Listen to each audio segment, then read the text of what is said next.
Hey there, here is your real estate market for July 2022. Everybody's always asking, what's going on in the market? Here it is. Karen Heat, Love Realty Utah. We'll do it in 5 minutes or less.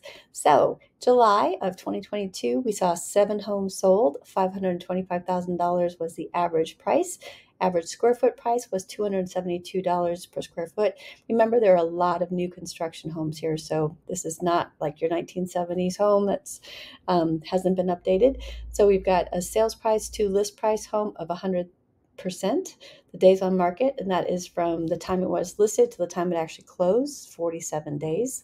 And pending, there are 10 homes that are currently under contract on the market, and then there are 29 homes that are actively on the market for us. So I wanted to show you, we have not seen the number of 29, that many homes on the market since September of 2020. So what we're kind of seeing is a return to pre-pandemic days. So same thing over here. This is just a graph form of what's on the left-hand side here. So we're seeing, if you look over here at the pending, so this is about the average of where we had been. These are pandemic years. Same thing with the actives. Here we are now, which is the average of before. These are pandemic years.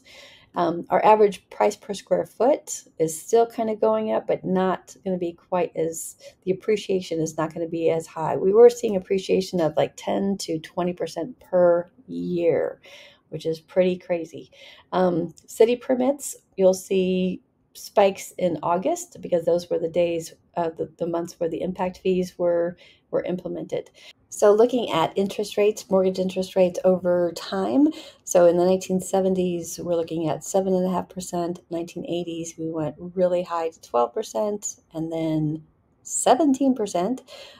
Things started coming back down a little bit. We are looking pre-pandemic.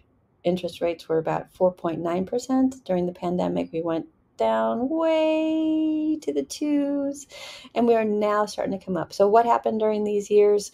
Well, when the pandemic started, businesses were closing, people were losing their jobs. The Federal Reserve said, got to do something to stimulate the economy. So they lowered the interest rates so that businesses would take out loans, people would continue to buy things, which made real estate really, really popular and hot during those years. But it also stimulated the economy. We're now in an inflation mode, so the Federal Reserve is trying to slow down the economy by raising interest rates. We are still, though, not all that bad. We're in the 5s to 6 range right now, which is historically pretty darn low. Home prices will go down a little bit because when somebody is getting pre-approved for a loan, they're really looking at what you can afford per month. So if you can afford $2,000 per month, and at 2% interest rate, you could probably afford this much home. But the higher the interest rate, the lower the amount of home that you can afford, if that makes sense. Everything has to sort of balance. And again, it's the monthly payment that mortgage companies are looking at. We'll be back next month with more Real Estate Roundup. Karen Heat, Love Realty Utah. Talk to you soon.